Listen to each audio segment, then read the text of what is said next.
Dahil nga naubusan ako nito last time, nako. Bumili na ako ng 3 piraso. Ayoko niyang maubusan ulit, seller. Ayan, kaya mag-restock kayo na mag-restock kasi ang ganda naman talaga nitong inyong toner.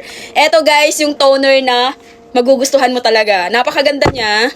Tsaka guys, nagkakaubusan ng stock nito, promise. Ayan, pwede pala kayo makabili nito ng isahan, pwede rin kayo makabili ng 3. Ayan. And then medyo mag-ingat din tayo nito ha, kasi sobrang daming naggagayahan nito, ang daming fake nito guys na kumakalat. Kaya legit dapat yung mabilhan ninyo. Ayan, napakaganda niya oh. Yung amoy niya, saktong-sakto lang sa gusto ko. Tsaka guys, hindi siya mahapdi sa balat. At tsaka napakaganda ng kanyang amoy.